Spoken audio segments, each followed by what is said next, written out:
Hi friends, అందరికీ నమస్కారం.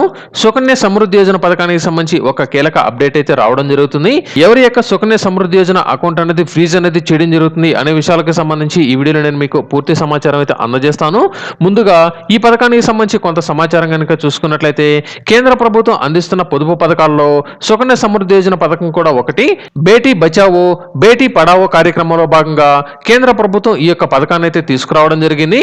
కుటుంబంలోని ఆడపిల్లలకు విద్య అలాగే వివాహ ఖర్చుల కోసం తల్లిదండ్రులు డబ్బు పొదుపు చేసుకోవడానికి ఈ యొక్క పథకం చాలా ఉపయోగపడుతుందని ఈ యొక్క కార్యక్రమాన్ని అయితే ప్రారంభించడం జరిగింది. ఈ పథకంలో చేరిన వారికి కేంద్ర ప్రభుత్వం కొన్ని బ్యాంకులు అధికంగా ఫిక్స్డ్ డిపాజిట్లు అలాగే డిపాజిట్లు వడ్డీ రేట్లను కూడా అధికంగానే అందిస్తుంది. 10 సంవత్సరాలలోపు ఆడపిల్లలు ఎప్పుడైనా సరే సుకన్య సమృద్ధి యోజన పథకంలో మీరైతే చేరవచ్చు. ఈ స్కీమ్ లో చేరిన వారు 18 సంవత్సరాలు పూర్తయిన వెంటనే డబ్బులు డ్రా చేసుకోవచ్చు, లేదా 21 సంవత్సరాలు పూర్తయిన తర్వాత కూడా డబ్బులు అనేది మీరైతే డ్రా అనేది చేసుకోవచ్చు. ఈ పథకంలో చేరిన వారు సంవత్సరంలో 250 రూపాయల నుంచి 1,50,000 వరకు పొదుపు అనేది చేసుకోవచ్చు.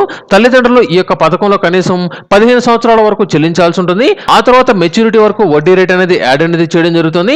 ఇంతకీ ఈ యొక్క పథకానికి సంబంధించి అకౌంట్లు అనేది ఎవరు ఫ్రీజ్ అనేది చేస్తారంటే, ప్రస్తుతం కేంద్ర ప్రభుత్వం తాజా మార్గదర్శకాల ప్రకారం తప్పనిసరిగా పాన్ కార్డు కలిగిన వారందరూ వారి యొక్క బ్యాంక్ అకౌంట్ కు ఆధార్ నంబరు అలాగే పాన్ కార్డు తప్పనిసరిగా లింక్ పెట్టాలని ఒక కండిషన్ అయితే తీసుకురావడం జరిగింది.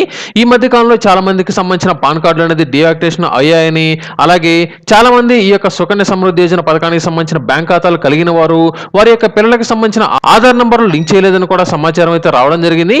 ఇటువంటి వారందరూ తప్పనిసరిగా వారికి సంబంధించిన పోస్ట్ ఆఫీస్ లో కానీ లేదా వారికి సంబంధించిన బ్యాంక్ అకౌంట్ ఎక్కడైతే ఉంటుందో అక్కడికి వెళ్ళి పిల్లలకి సంబంధించిన ఆధార్ నంబర్లు ఎంటర్ చేసి ఎన్పీసీ అనేది తప్పనిసరిగా చేసుకోవాలని ఒక కండిషన్ తో పాటు వారికి పాన్ కార్డులు కనుక ఉన్నట్లయితే ఆ యొక్క పాన్ కార్డులు కూడా తప్పనిసరిగా వారికి సంబంధించిన అకౌంట్లకు లింక్ చేయాలని కూడా సమాచారం అయితే రావడం జరిగింది. తప్పనిసరిగా ప్రతి ఒక్కరు వారి యొక్క బ్యాంక్ అకౌంట్ కు ఆధార్ నంబర్ అలాగే పాన్ కార్డు తప్పనిసరిగా మీరైతే లింక్ అనేది చేసుకోవాల్సి ఉంటుంది. సుకన్య సమృద్ధి యోజనలో తప్పనిసరిగా ఆడపిల్లలకు మాత్రమే వర్తింప చేయడం జరుగుతుంది.